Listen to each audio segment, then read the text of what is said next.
Bueno, mi nombre es Marcelo Setkovich y estoy dando esta última charla del curso del capítulo de Psiquiatría Computacional de la Asociación Argentina de Psiquiatras que organizó la doctora Mónica Ferrari, a la cual le agradecemos profundamente toda la diligencia y la dedicación que le pone.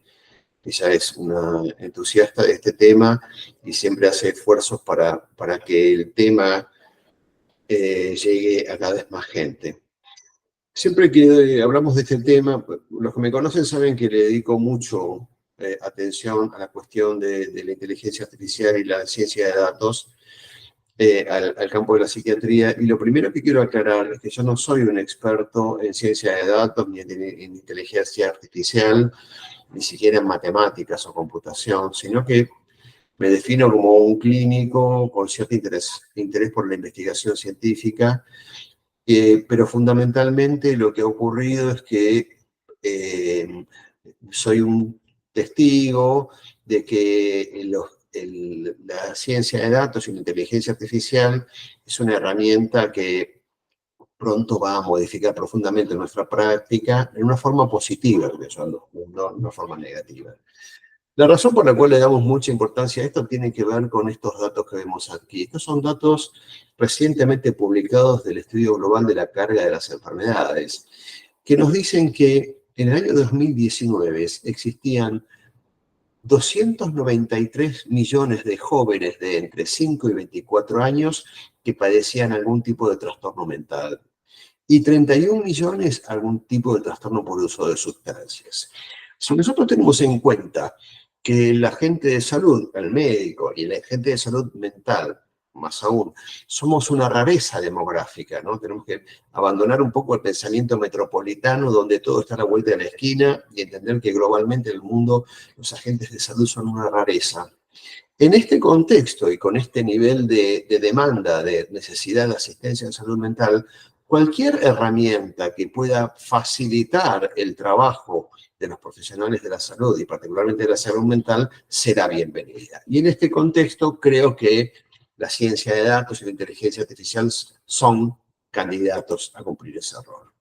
En primer lugar, algunas definiciones críticas que me parecen importantes. En primer lugar, la inteligencia artificial se la define como cualquier inteligencia contenida en una máquina, en lugar de provenir de un animal, del hombre, o de una forma de vida natural. ¿Sí? Dentro de la inteligencia artificial, que es un término que algunos expertos preferirían evitar usar, porque dicen que no hay ninguna inteligencia, sino lo único que hay son algoritmos que asocian las cosas y una gran capacidad de cálculo.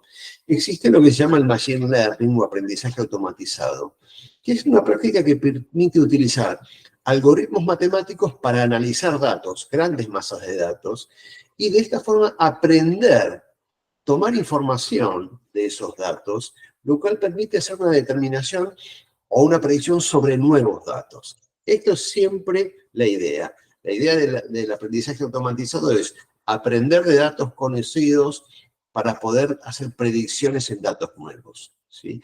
Y dentro del aprendizaje automatizado está el aprendizaje profundo o deep learning, que es un subcampo del aprendizaje automático que utiliza algoritmos inspirados en la estructura y el funcionamiento de las redes neurales del cerebro. Dos conceptos importantes: el concepto de aprendizaje supervisado y no supervisado. Aprendizaje supervisado es aquel que la información que se ingresa tiene algún tipo de etiqueta que la preordena. En cambio, el aprendizaje no supervisado, la información no está etiquetado, solamente lo que ingresa al algoritmo de análisis matemático es una masa crítica de datos y en forma automática este algoritmo busca patrones. Dentro de la ciencia de datos está lo que denominamos minería de datos, que lo que busca es encontrar patrones útiles en los datos y permite esto descubrir conocimiento. Eso incluye a la analítica predictiva y el aprendizaje automatizado. A mí me llama un poco la atención, o llamo la atención sobre el concepto de analítica predictiva, porque es el proceso en el cual se utilizan registros históricos para hacer predicciones acerca de un futuro incierto. Esto es lo que dice la ciencia de datos de la analítica predictiva. Pero la analítica predictiva, como dice Germán Berríos, también son las clasificaciones médicas. Cuando yo estoy diciendo que una persona padece un cuadro clínico A, lo que estoy haciendo es una descripción, pero también al mismo tiempo estoy haciendo una predicción, porque estoy infiriendo qué es lo que va a ocurrir con ese sujeto. Por ejemplo, cuando digo que tiene un infarto de miocardio masivo, estoy haciendo una descripción, pero también estoy haciendo una descripción, una predicción. Mientras las ciencias duras usan modelos predictivos basados en la aplicación de principios de la física y la química, las ciencias blandas, que es lo que hacemos nosotros, los negocios, la clínica, en la meteorología, utilizan mucho el conocimiento empírico e histórico. Y en este contexto, la minería de datos se trata de, trabajando sobre grandes masas de datos, son procedimientos iterativos, paso a paso, para transformar el ingreso en salida, para hacer predicciones. Y lo que busca la minería de datos es extraer patrones significativos en la información, descubrir conocimiento mediante procesos que se llaman no triviales, que son distintos de la estadística descriptiva. Es decir, la minería de datos busca como un filón, literalmente como un filón, que relaciona ciertos datos y les da estructura y de ahí extrae conocimiento. Y esta representación, esto lo que busca es hacer una representación de las variables entre sí, hacer predicciones y utiliza determinadas técnicas computacionales, ¿sí? El aprendizaje profundo para grandes y pequeños datos en psiquiatría. Como decíamos, los diagnósticos psiquiátricos son confiables, pero la neurobiología subyacente es muy compleja y muy variable. Y además, las enfermedades mentales tienen etiologías diversas, porque el cerebro y la conducta per se son altamente complejos. Estamos hablando de niveles diversos de granulosidad, de capas de conocimiento, ¿sí? Y lo que muchos piensan que la misma forma que la ciencia de datos permitió descubrir patrones en otras áreas, lo que nos permite la ciencia de datos, en virtud de la capacidad, del desarrollo de nuestra capacidad de cómputo, de manejar enormes cantidades variables al mismo tiempo, es poder relacionar los complejos planos que integran los trastornos mentales. Tenemos el plano de los síntomas, el plano de la clínica, el plano de la evolución temporal, pero tenemos el plano de la neurobiología y en la neurobiología los distintos estratos. La idea es que integrar estos datos en matrices que permitan obtener información que nos van a permitir hacer el camino inverso. En vez de tratar de investigar desde los síntomas hacia los diagnósticos, hacia la neurobiología, desde la neurobiología tratar de extraer o concluir las manifestaciones psicopatológicas. Entonces, el aprendizaje automatizado para la psiquiatría de precisión, si la comparamos con la estadística clásica son los dos modelos de análisis cuantitativo, numérico. En la estadística clásica yo lo que tengo es una muestra de la cual testeo una hipótesis, ¿sí? En cambio, en el aprendizaje automatizado, el algoritmo no testeo una hipótesis comparando muestras, sino que analizo todos los datos sin asunciones formales previas, y de esta forma los algoritmos logran que los datos hablen por sí mismos y extraen conocimiento. Y se utilizan procedimientos supervisados o no supervisados, ¿no? Y acá para ir acostumbrándonos al léxico, al support vector machines, o algoritmos de redes neurales, o el data clustering, o la reducción dimensional. Acá es una comparación entre la estadística abajo y la predicción arriba. La estadística lo que hace es básicamente tomar una muestra de la población que considera que es lo suficientemente descriptiva y en base a eso ver cómo se distribuyen ciertas características, lo cual le va a permitir hacer predicciones con respecto o comparaciones con respecto a muestras nuevas, ¿no? Si uno pertenece a un cierto grupo, ¿qué características se espera que tenga? En cambio, en las predicciones, toda la masa de datos se utiliza como entrenamiento y ese entrenamiento permite encontrar patrones que permiten hacer una generalización. Y esta generalización lo que nos va a permitir hacer es hacer una predicción concreta en un caso concreto.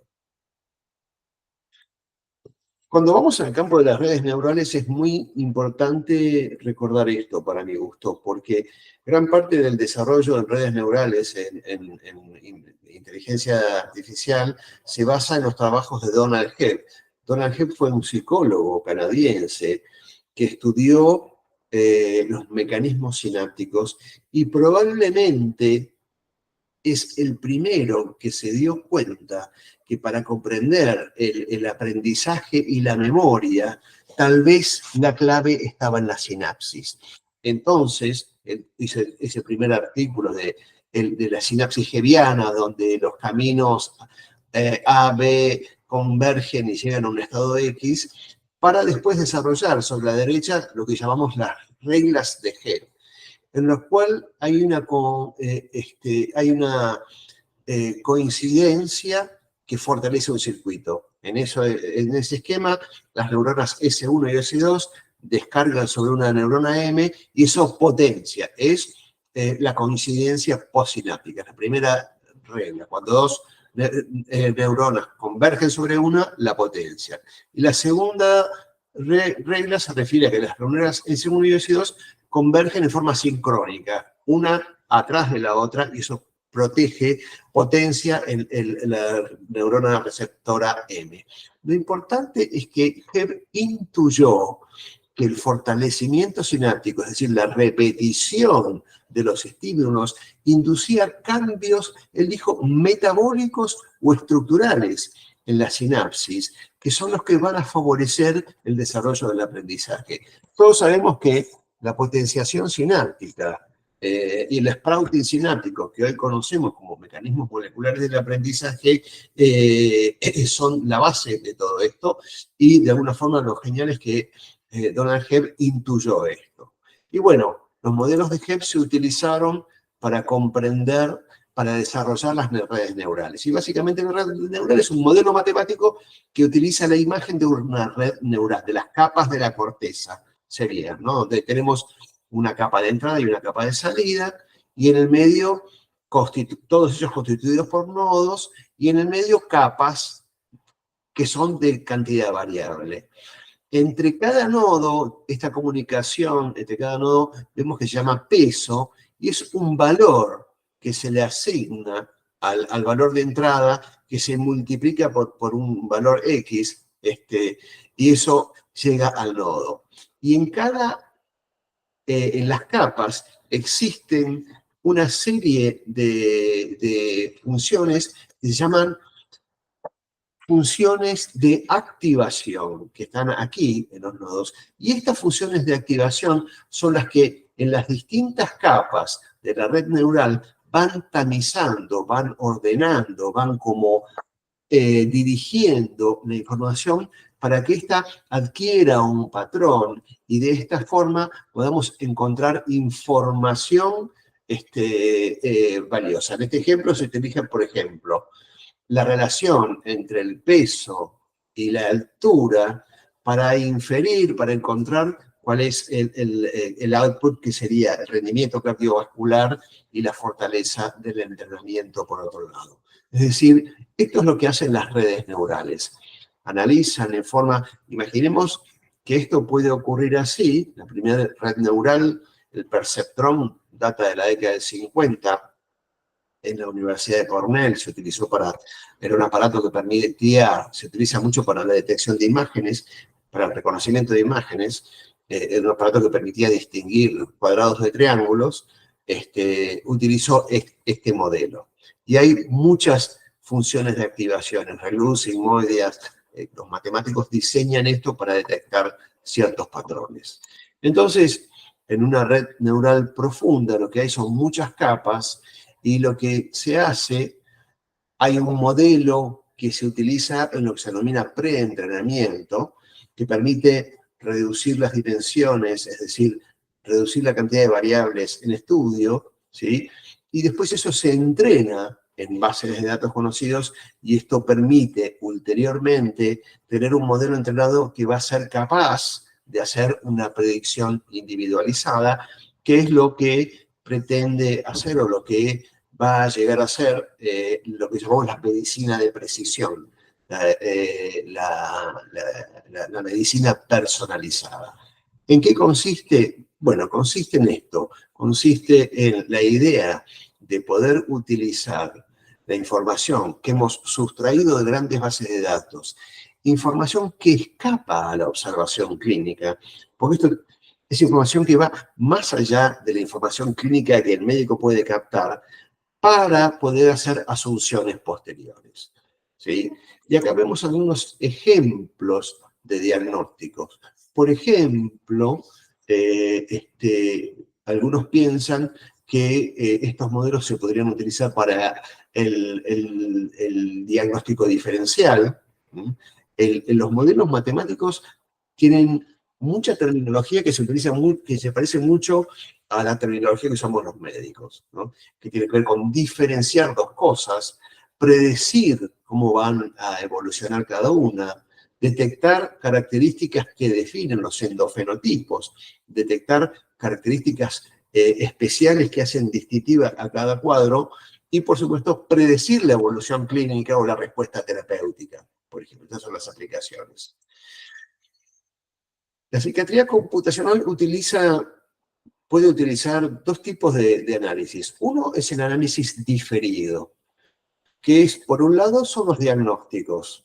¿Por qué el análisis diferido? Porque el diagnóstico lo hace el médico. SNOMED es una estrategia que se está utilizando para unificar los criterios diagnósticos.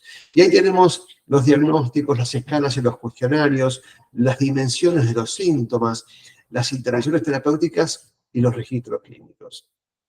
Pero hay una forma de incorporar información que es el análisis directo, en lo que se denomina fenotipado digital. ¿Qué es el fenotipado digital? El fenotipo digital es un concepto desarrollado hace varios años, que es el fenotipo de cómo yo interactúo con mi entorno digital. Y con mi entorno digital yo puedo producir autorreportes o puedo producir lenguaje y eso ser plausible de ser analizado. Vemos que el ChatGPT concretamente hace eso.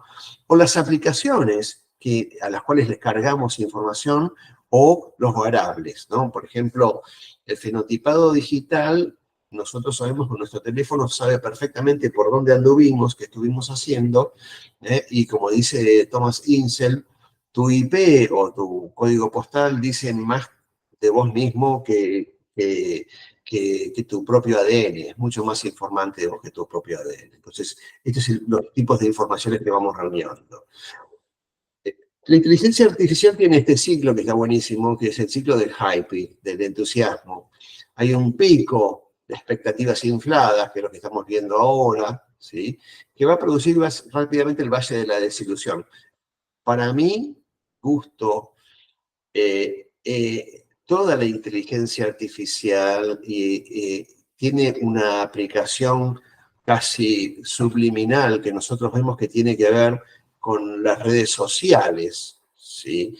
Y estamos viviendo el valle de la desilusión de las consecuencias negativas de las redes sociales, que son el primer modelo masivo de inteligencia artificial, porque las redes sociales validan lo que querés, no lo que es.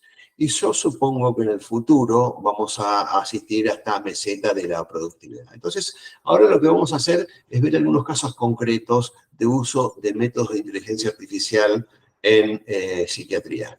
Acá tenemos, en primer lugar, un estudio muy interesante, que son predictores de transición diagnóstica de trastorno depresivo mayor a trastorno bipolar. Es un estudio en red, retrospectivo, observacional, en el cual se aplicó un algoritmo matemático para detectar cuáles eran los predictores de transición. Entonces, el modelo lo que hizo básicamente es esto. Se tomaron 5 bases de datos muy grandes, son bases de datos bastante masivas, con varios cientos de miles de pacientes, de los cuales conocíamos la evolución, ¿sí? Y se utilizaron para entrenar, es la palabra, para entrenar el modelo matemático. Hubo un modelado guiado por los datos, es decir, sin intervención humana, y un modelado guiado supervisado, guiado por humanos. Este entrenamiento del algoritmo matemático analizando esas bases de datos pudo encontrar un modelo que predecía la transición que incluía 9 covariables. Entonces, fue ulteriormente aplicado en 9 bases de datos de validación para ver si estas variables realmente cumplían. Esas son las bases de datos que se estudiaron. Fíjense la cantidad, el tamaño de las muestras, son cientos, si no millones de miles de pacientes, ¿sí? Después de esto se produce este resultado. ¿Y cuál es el resultado? El algoritmo produce un score de riesgo en base a esas 9 variables. ¿Y cuáles son las variables? Las variables son clínicas. Fíjense, básicamente lo que hace es, cada variable otorga un puntaje, un peso, para aumentar el score, el valor del score, lo cual aumenta el riesgo de la transición.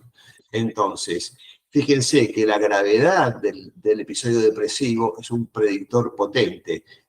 Si el paciente tiene síntomas psicóticos en la depresión, el valor es 10, es más alto. El historial médico, muy importante, los antecedentes de abuso de sustancias y las ideas de autolesión o las conductas autolesivas. Y fíjense qué importante la edad. Cuanto más joven la persona y más grave el cuadro, mayor el puntaje. Todas estas son variables clínicas que nosotros sabemos, conocemos, que predicen la evolución hacia un trastorno bipolar en una persona que consulta por un episodio depresivo mayor. Imaginemos la posibilidad de explicar. Faltan algunas cosas que a uno le llaman la atención, pero bueno, este es un modelo inicial interesante. Faltan los antecedentes familiares, etcétera, etcétera. Pero esta es una muy buena aproximación para entender qué es lo que nosotros podemos esperar de este tipo de algoritmos matemáticos. Este es otro estudio en el cual lo que se trató de hacer es, nuevamente utilizando una aproximación de inteligencia artificial para analizar ensayos clínicos controlados contra placebo en episodios depresivos mayor, que nos predigan quiénes son aquellos que tienen más propensión a responder al placebo. Entonces lo que hacen es un modelo de red neural convolucional, que así se llama esto, en el cual lo que vemos aquí son todos los ítems de la escala de Hamilton de depresión. Y van evaluando los cambios, fíjense cómo están interconectados cada nodo de información, y esto hace un cálculo matemático, y lo que permitió es reconocer que había personas que tenían una propensión a tener mayor respuesta placebo. Es decir, hay una distribución normal de la muestra, pero básicamente este algoritmo lo que dice, estos pacientes tienen más tendencia a responder al placebo. Otro ejemplo de aplicación de la inteligencia artificial. Otro ejemplo muy interesante, porque acá lo que tenemos es la utilización de psiquiatría digital para calcular scores de riesgo, ¿sí? ¿Y qué es lo que hicieron? Esto está hecho en universidades americanas, en las cuales los sistemas de counseling, de salud mental de las universidades americanas están totalmente sobrepasados por la demanda, porque no dan abasto con las consultas de salud mental. Entonces, ¿qué hicieron? Diseñaron una estrategia, una herramienta para detectar personas con problemas de salud mental. E hicieron un experimento. Básicamente lo que hicieron es esto. Tenemos datos activos, que son cuestionarios que conocemos, la GAD-7, la PHQ-9, la escala de UCLA de California de conducta suicida, calidad del sueño, Estos son datos activos, directos. ¿Mm? Y tenemos datos pasivos, que es todas aquellas formas en las cuales los sujetos interactúan con sus teléfonos inteligentes. Las llamadas, la localización por entropía, el movimiento, el tiempo en casa, el tiempo en pantalla y el tiempo en activos. ¿Y qué es lo que hicieron estos sujetos? Trataron de ver si los datos pasivos detectaban a las personas que tenían puntajes altos en las escalas de ansiedad, depresión y riesgo. Y efectivamente confirmaron que en forma muy significativa, un porcentaje muy importante de los pacientes que tenían puntajes elevados, tenían también puntajes elevados en los indicadores digitales. Es decir, que confirmaron que estos indicadores digitales podían predecir o detectar a las personas que tenían ansiedad o depresión o algún síntoma de estrés sin una interacción directa. Entonces, lo que viene ahora es asegurarnos de que realmente la inteligencia artificial, las redes neurales mejoren la evolución de nuestros pacientes, porque hay mucha gente que desarrolla aplicaciones, pero no sabemos si realmente esto va a ser positivo para nuestros pacientes. Todos creemos que sí, pero hay que demostrarlo. Todos creemos que un medicamento es bueno, pero tenemos que demostrar que ese medicamento es bueno. Bueno, lo mismo pasa. Por eso hay todo un esfuerzo. En primer lugar, hay una serie de normas, que se llaman normas CIPA, que tienen que cumplir todas las estrategias digitales que involucren a pacientes, pero pues hay toda una línea de trabajo que tiene que ver con esto. Identificar cuáles son las mejores preguntas, establecer la confiabilidad de su robustez, ver cuál es el proceso que voy a evaluar, diseñar un estudio randomizado contra placebo y establecer que estas aplicaciones tienen realmente eficacia y validez clínica y recién después de desarrollar las extensiones. Ya hay algunos datos que demuestran, por ejemplo, que algunas aplicaciones han demostrado que realmente producen. Hay una aplicación que se llama CAN, que tiene un estudio doble ciego contra placebo que demuestra que es mejor que nada para mejorar los síntomas de ansiedad. Entonces, vamos a tener que generar grandes bases de datos y tener cuidado con los diagnósticos para desarrollar algoritmos de verificación que nos permitan utilizar estas estrategias para la mejoría de nuestros pacientes. Este es un concepto muy importante que encontré en un paper reciente sobre la utilización de inteligencia artificial en diagnóstico por imágenes, ¿sí? Y básicamente lo que dicen estos investigadores es que los médicos somos tomadores de decisiones con recursos mentales motivados por el contexto, mientras que los modelos de inteligencia artificial son modelos de decisiones correlacionales, pero despojados del contexto, y que es algo que tenemos que tener muy en cuenta porque el contexto es de enorme importancia. Por ejemplo, no es lo mismo una persona con dolor de cabeza tomando un taxi o entrando a un cine que una persona con dolor de cabeza golpeando la puerta de una guardia. El contexto nos está diciendo que el significado que ese dolor de cabeza tiene para esa persona es totalmente diferente. Bueno, la inteligencia artificial puede fallar con esos contextos y esto produce lo que se denomina desajuste de límites.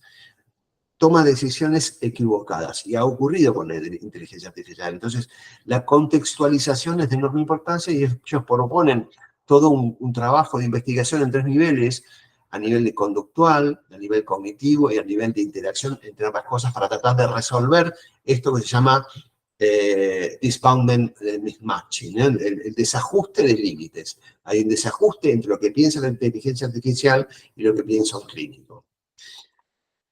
Y ya terminando esta frase que es muy importante, que básicamente dice, los modelos del lenguaje de la inteligencia artificial solamente se volverán más efectivos para interpretar y resumir nuestras palabras, pero no escucharán en ningún sentido significativo y no les importará. Es decir, la inteligencia artificial no escucha. ¿sí? No nos está escuchando a nosotros, está tomando nuestras palabras y las interpreta y las resume, pero no se está realmente escuchando en un sentido. Esto es, y por eso aparece acá el concepto de stochastic parrot, que la traducción sería cotorra estocástica o estadística. Lo que hacen los modelos de lenguaje masivo es eso, establecen una relación de frecuencia estadística entre dos palabras y así construyen las respuestas que nos dan. Y estas dos imágenes son dos imágenes generadas por un chat de inteligencia artificial, donde justamente le pedí que me dibuje un stochastic parrot.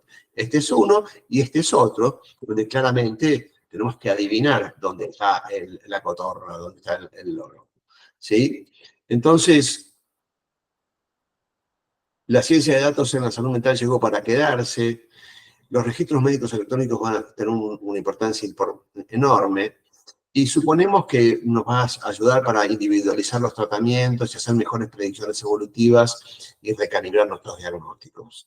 Siempre digo esto, le escuché a un docente en un curso de inteligencia artificial en medicina, de la Academia Nacional de Medicina, de decirle este concepto: inteligencia artificial no va a reemplazar a los médicos, sino que se va a convertir en un muy buen copiloto, que con el tiempo lo que va a hacer es facilitar, disminuir la carga del trabajo. Por ahora la inteligencia artificial nos aumenta la carga del trabajo. Lo que esperamos es que disminuya la carga del trabajo y fundamentalmente esto que decíamos al principio, que nos permita llegar a estos 239 millones de personas con trastornos mentales de algún tipo que no están recibiendo la ayuda adecuada. Muchas gracias por su atención.